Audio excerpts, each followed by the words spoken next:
It's all the culture the world has to offer. time Just jump on the to CTA's destination. Red Line and head to the Loyola stop. Just steps away, you'll find the world at your fingertips in what many feel is one of the most diverse neighborhoods in the city. Our destination? Rogers Park. Imagine living close to Chicago's lakefront, in a place richly diverse culturally and economically, where there's shopping and restaurants around every corner. That place really exists. On Chicago's most northerly edge, it's the neighborhood of Rogers Park. To educate us about this eclectic community is Mark Roth of CenterStageChicago.com, an internet site devoted to taking web surfers around the city on a virtual L. So Mark, what makes Rogers Park such a great destination? Well, I'd have to say it's probably the eclectic mix and diversity around here of the populations. Gives you a lot of different things to do. Plus, you're only 10 miles north of the Loop. So between Loyola University and the campus life that's there and the Indian and Pakistani community that's on Devon Avenue, you've got the beatnik hipster element that's right on Sheridan Road near really good beach access up on the eastern side. Of course, for students, there's a diversity of academic subjects to choose from at Loyola University. Loyola University Chicago is ranked as one of the best values around for higher education. Located on the shores of Lake Michigan in the heart of Rogers Park, Loyola has more than 14,000 students from around the world.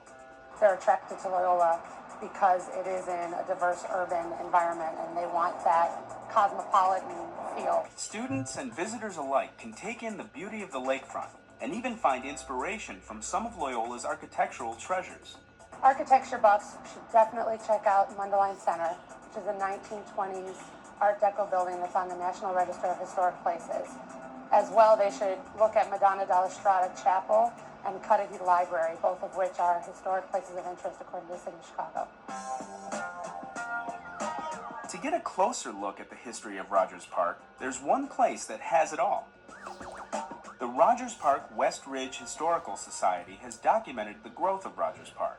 Our mission for the Historical Society is to gather and preserve the history of this area. And over the last 29 years, we've gathered over 7,000 photos going back to the 1870s. In 1893, Rogers Park was officially annexed to the city of Chicago. Before and ever since that time, immigrants from around the world have made this area north of Chicago their home.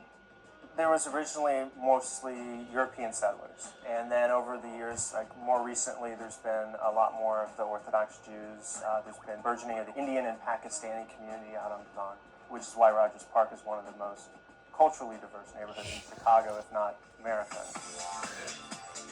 Devon is the perfect avenue to take for that multicultural experience you won't soon forget.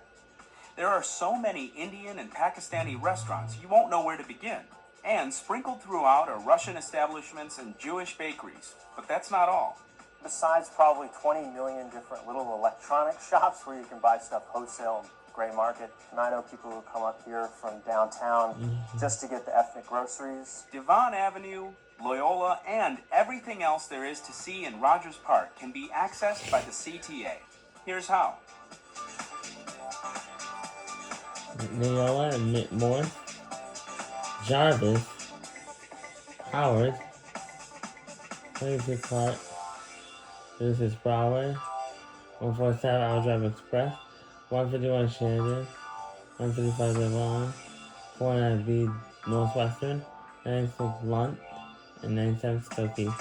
There's so many things to do, you're going to keep busy the whole time. Between Devon Avenue, the lake, Rogers Park, Loyola, you've got so many options, you can't do anything but have a good time. So whether you're a student or just a visitor, Rogers Park can be an education in history, culture, and fun.